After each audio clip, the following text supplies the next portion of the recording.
So I asked you if I could ask this question in advance. Okay. And you had mentioned that your initial response to it, maybe kind of confused some of your customers. And if you don't mind, talk a little bit about the controversy that followed that article in the LA Times by Corrie Brown. Yeah, it's complicated to answer that question. First and foremost, I'm really into the winemaking. And I remember you and Jim used to call me the anti-salesman. I was so bad.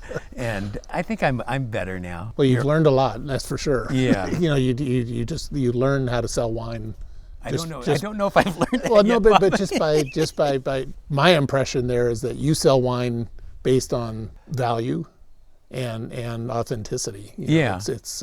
Yeah. It's real. It's real wine. Yeah, like you make real wine too. Yeah.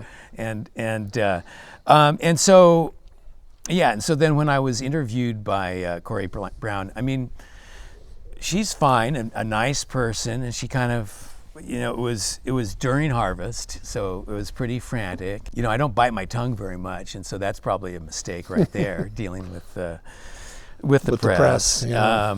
And so anyway, I told my story, and I was okay with it. But, it's kind of interesting, when the story came out, Tom Hill, a good friend of ours, he read the article and he said, "Adam, this doesn't sound like you." and so the article was written, I think that there was, on her part, she had an axe to grind. She had a story she wanted to tell, and I was the vehicle, and I don't think it really came across how I am. So I don't have anything against Robert Parker in particular, and he's done a lot of great things for the wine world, particularly for the Rhone, man. Right. And so I don't really have an axe to grind with him, but I did definitely, he loved the wines that were sort of the freaks, the outliers that I made, that sort of got away from me, things that just got too ripe, wasn't the intention. And, and he, whatever, at the time he gave him great points, and in those days that meant something. That meant sales. That meant sales. Yeah. And so that was all good for me. I think she really was struck by how I was like, those freak wines were not my intention. And my intention was to make, the wines the way I thought that they should be made. And so what does that mean? Wines of delicacy and balance and subtlety.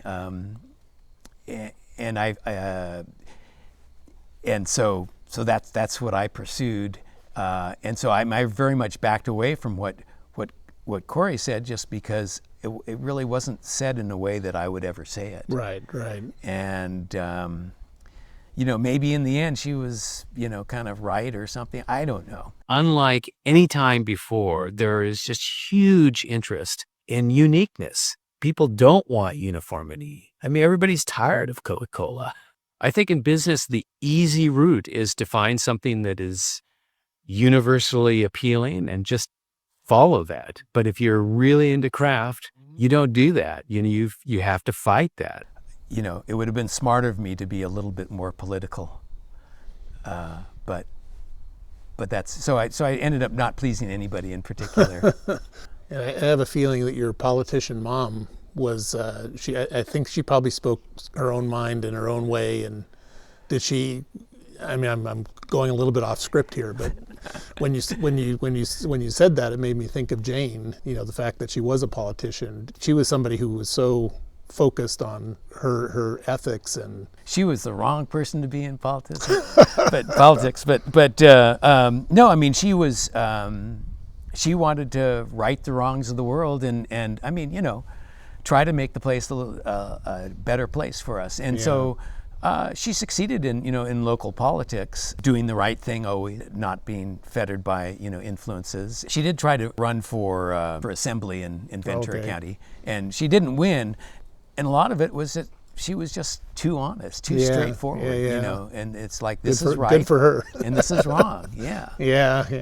And so I feel like I got caught up in that kind of thing a little bit with that story, and those times were interesting, you know, because at the time, you know, Mr. Parker, Bob, he had incredible influence, and you know, and for me, I just had to do what I wanted to do, and you know, sometimes it's better to bite the hand that feeds you because you want to stay independent. You don't have to please everybody. You don't have to please the critics, and you don't have to please all the customers. You just have to find enough customers that are pleased by what you're doing.